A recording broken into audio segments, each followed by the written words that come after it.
Over 3,000 unclaimed and unidentified bodies in South Africa government mortuaries. KZN and Eastern Cape tops the list.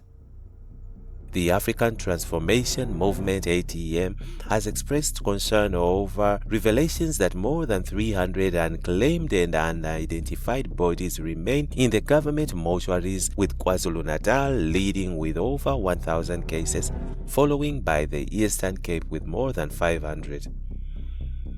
Dr. Sibongiseni Dhlomo, chairperson of Parliament's Portfolio Committee on Health, disclosed that 3,186 unclaimed and unidentified bodies are being held in government mortuaries across the country. As of August 2024, a staggering 3,186 bodies remain unclaimed nationwide, with KwaZulu-Natal accounting for 1,527 cases, while the Eastern Cape has 526, Dhlomo said. The committee heard that many bodies remained unclaimed because relatives had not come forward to identify and collect them. The committee received a briefing from the Department of Health on the status of unclaimed bodies in state mortuaries and a response from the department on the Health Market Inquiry report, Dhlomo added. The Department of Health highlighted several factors contributing to the increase in unclaimed bodies. According to the department, these factors include community-related issues and municipal and provincial challenges, Dhlomo explained. He also noted other challenges such as delays in collecting DNA samples, insufficient burial sites, and difficulties in identifying foreign nationals. Committee members raised concerns over the public health implications of unidentified bodies and the safety of workers at the government mortuaries. Some committee members stressed the need for transparency regarding investigations into alleged corruption at mortuaries where families were reportedly charged excessive fees to claim bodies, the report stated. Questions were also raised about the identification processes and the efficiency of current DNA collections and testing protocols. The committee sought clarifications on how the department planned to address the backlog hindering the identification of deceased individuals. Some members expressed apprehensions about the lack of follow-up on identified bodies and suggested establishing a tracking system for families of missing persons to facilitate communication and retrieval of remains, Dhlomo said. The committee members also called for better coordination among the local municipalities to address burial site shortages. They recommended that private mortuaries share best practices for managing unclaimed bodies, Dhlomo added. In response, the Department of Health informed the committee that it had begun measures to establish a task team to ensure accountability and transparency in managing unclaimed bodies. It acknowledged that backlogs at forensic labs were delaying DNA sample processing. The department also reported that it was working to expedite testing through enhanced collaboration with the South African Police Service SAPS and improved resource allocation. The department is engaging with provincial governments and municipalities to develop a comprehensive plan to address the shortage of burial sites, including exploring partnerships with private cemeteries and considering alternative burial methods, Dhlomo said. Additionally, the department recognized the need for a robust tracking system for unidentified bodies and committed to exploring the establishment of the centralized database accessible to families and relevant authorities. Deputy Minister of Health Dr. Joe Phaahla said the department would provide a comprehensive progress report in October on addressing unclaimed bodies in government mortuaries. Phaahla stated that the report would include updates of the newly established National Forensic Pathology Service Committee, the DNA testing backlog, and efforts to streamline identification processes. Meanwhile, the ATEM expressed deep concerns over the statistics presented by the committee, particularly those concerning KwaZulu-Natal and the Eastern Cape. The revelation that over 3,186 bodies remain unclaimed across the nation, with KwaZulu-Natal alone accounting for 1,527 cases, in an indictment of the current system in place for the identification and respectful handling of deceased individuals, said ATEM National Spokesperson Sama Ntona. Ntona added that the ATEM recognizes the unclaimed bodies represent both a humanitarian crisis and a public health concern that requires urgent action. The factors contributing to this situation, as identified by the Department of Health, including community-related issues, municipal challenges, and delays in DNA processing, must be addressed comprehensively, Ntona said. He suggested a multifaceted approach that incorporates advanced identification technologies and improved communication strategies to resolve the issue effectively. On the other hand, urgent reform of the UN Security Council is the only route to global peace and stability. Cyril Ramaphosa remarks at the Summit of the Future. 30 years ago, South Africa was born as a new nation, equal, united, and free from apartheid. We adopted a new constitution as the birth certificate for our new nation. Our first democratic elections brought the tyranny of apartheid to an end, a system that this General Assembly declares to be a crime against humanity. In adopting Resolution 2202-AXXI in 1966, the United Nations was a beacon of hope in our quest for justice. The great wave of solidarity of the peoples of the world, led by the United Nations, turned the tide against apartheid. Today, democracy flourishes in South Africa. We have a progressive constitution, an entrenched human rights culture, and strong institutions. We have laws and advanced equality and programs to protect society's most marginalized. We continue to transform our economy so that it is more competitive, creates more jobs, attracts more investment, and benefits all. South Africa is partly to global treaties on human rights, gender equality, child rights, refugee protection, and environmental protection. A few days ago, South Africa also endorsed the Pact for the Future, which charts the course for a better future for global governance and towards the attainment of the SDGs. As signatory to the Paris Agreement, we are contributing our fair share towards the global effort and have a just energy transition plan to guide our low-carbon, climate-resilient development. Through the African Union, we are working to advance Agenda 2063. We are involved in mediation and conflict resolution across the continent and actively contribute to peacekeeping missions. Our political culture has evolved and matured. We have just held our 7th free and fair general election since democracy, paving the way for the formation of the Government of National Unity. 10 political parties have coalesced around a common agenda for economic growth, job creation, poverty eradication, and sustainable development. We are in a new era, one of great promise. In what some have called our second miracle, South Africans of all races have rallied behind the Government of National Unity. We are making headway in resolving some of our most pressing challenges. Our economy has begun to improve and investor confidence is on the rise. Our country's prospects looks bright and we look to the future with hope. The South African story bears witness to the enduring role of the United Nations in global affairs.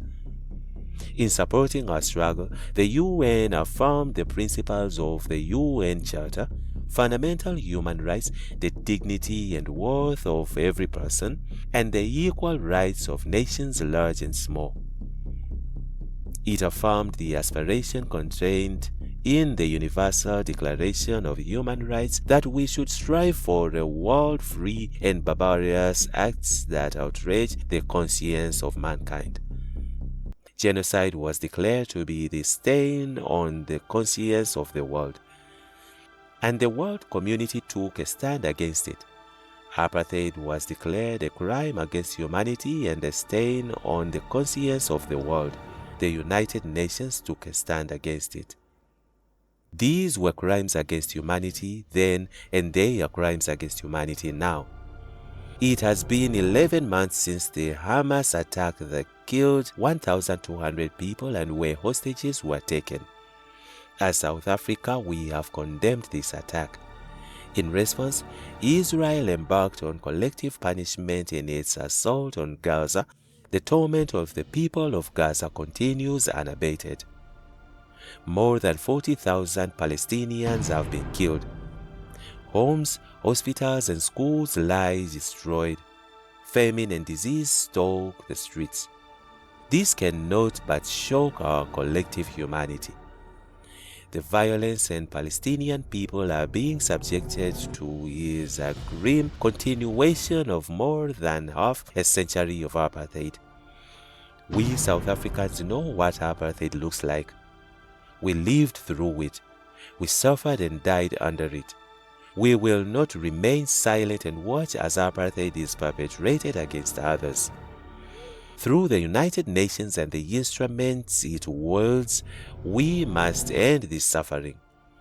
We are called to uphold the principles of the UN Charter and to uphold consistently and in their entirety the fundamental tenets of international law. International law cannot be applied selectively.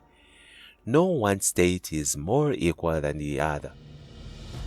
In December last year, South Africa approached the International Court of Justice seeking an order to prevent Israel from committing genocide against the people of Gaza.